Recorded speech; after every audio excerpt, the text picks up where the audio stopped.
Bismillah, Assalamualaikum warahmatullahi wabarakatuh. Perkenalkan, nama saya Faizaliana Astari dari Universitas Pendidikan Indonesia. Pada kesempatan kali ini, saya akan menyampaikan video dakwah mengenai pengembangan diri dan penyempurnaan akhlak. Innal hamdalillah nahmaduhu wa nasta'inuhu wa nastaghfiruh wa na'udzu billahi min syururi anfusina wa min sayyiati a'malina may yahdihillahu fala mudilla lahu wa may yudlil fala hadiyalah. Asyhadu an la ilaha illallah wahdahu la syarikalah wa asyhadu anna Muhammadan abduhu wa rasuluh sallallahu alaihi wasallam la nabiyya ba'da amma ba'du.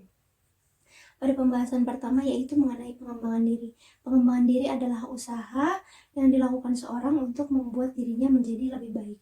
Ada dalil dalam Al-Quran surat Al-Qiyamah ayat 14, A'udzubillahi minasyaitonirrajim, balil insanu ala nafsihi basirah, bahwasanya manusia ini menjadi saksi atas dirinya sendiri, yaitu maksudnya manusia itu mengetahui apa yang sudah dilakukan dan seharusnya dia juga mengetahui apa yang harusnya tidak dia lakukan. Tetapi yang namanya manusia tidak luput dari kesalahan. Kita hanya bisa mengenali diri kita, berusaha mengenali keburukan kita dan terus berusaha untuk memperbaiki diri kita. Nah, yang selanjutnya itu mengenai ibadah. Kita ibadah sesuai perintah Allah seperti sholat 5 waktu, puasa di bulan Ramadan, dan yang lain-lain. Tetapi kita jangan hanya menjalankan, tapi kita juga harus menjaganya. Yaitu ada hadisnya dari Abu Hurairah radhiyallahu anhu, diriwayatkan oleh Imam Muslim. Rasulullah Shallallahu Alaihi Wasallam bertanya kepada para sahabat, siapakah orang-orang yang bangkrut? Kemudian para sahabat menjawab, orang yang bangkrut adalah orang yang tidak memiliki uang dan aset. Kemudian Rasulullah Shallallahu Alaihi Wasallam menjawab bahwa orang yang bangkrut ini dari kalangan umatku. Kemudian Rasulullah menjelaskan bahwa yang dimaksud adalah orang yang nanti pada hari kiamat di hadapan Allah membawa seluruh amalan yang dia miliki selama di dunia, tetapi sia-sia. Kenapa? Karena orang ini masih mencela dan menzalimi orang lain gitu tanpa tanpa dia sadari. Kemudian orang yang telah dia zalimi ini nantinya akan menuntut keadilannya kepada Allah, dan akhirnya pahala yang kita miliki kita berikan kepada orang yang telah kita zalimi. Nah, apabila kita melakukan itu secara terus-menerus, apalagi pada zaman sekarang dengan kecanggihan modern, kita bisa menuliskan keburukan-keburukan melalui sosial media dengan mudahnya. Kita harus berhati-hati dengan hal itu. Jangan sampai kita terus-terusan menzalimi orang lain tapi kita tidak sadar. Kemudian di hadapan Allah nanti orang tersebut meminta keadilan kepada kita, diambil terus pahala kita sampai habis, naudzubillah, kemudian dilimpahkan dosa mereka kepada kita. Maka dari itu kita harus lebih berhati-hati. Kita harus selalu introspeksi diri, bermuhasabah diri, bagaimana kita itu bisa menjadi pribadi yang lebih baik setiap harinya. Jangan sampai keburukan yang sudah kita lakukan hari ini kita ulangi lagi di keesokan harinya.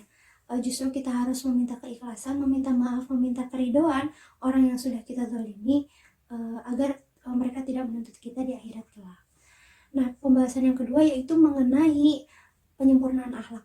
Akhlak adalah sifat yang tertanam di dalam hati manusia yang akan mendorong orangnya untuk melakukan suatu tindakan tanpa berpikir. Jadi akhlak itu ngalir aja. Jadi itu sifat yang benar-benar ada di dalam diri kita. Nah, akhlak ini bisa dijadikan sebagai tolak ukur keimanan kita sebagai seorang muslim.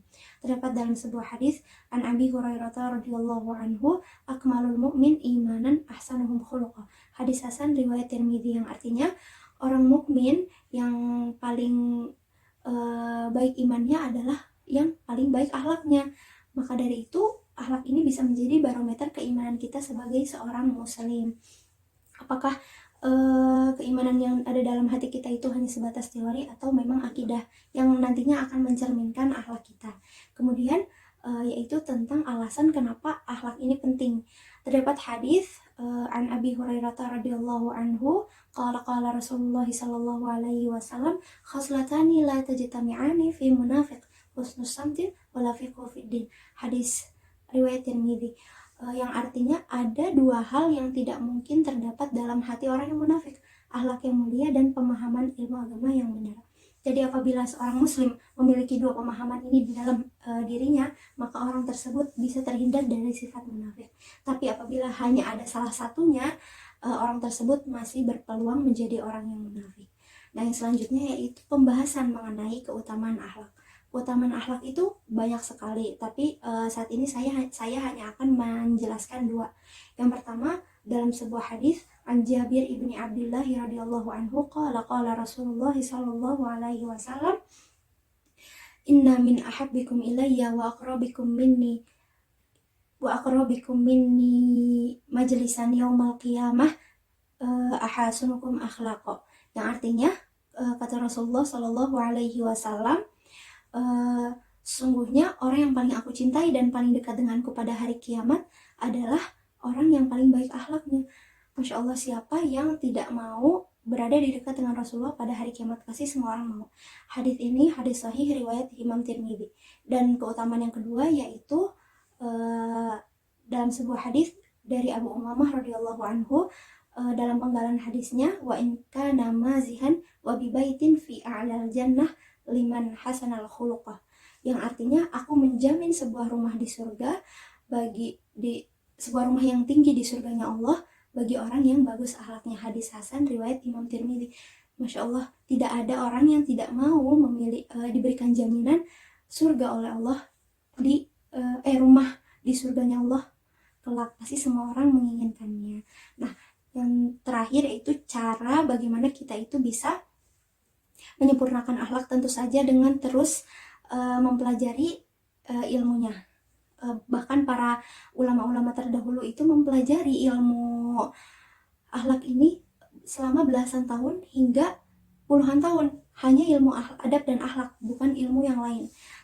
Kita harus ingat, al-ilmu qablal qawli wal amal. Ilmu dulu sebelum kita berkata dan beramal. Ilmunya tentu ilmu qala Allah qala Rasul. Cukup sekian yang bisa saya sampaikan. Semoga bermanfaat, khususnya bagi saya pribadi. Sebelum yang menyimak, mohon maaf bila ada kesalahan. Wallahu ta'ala alam bishawab. Wassalamualaikum warahmatullahi wabarakatuh.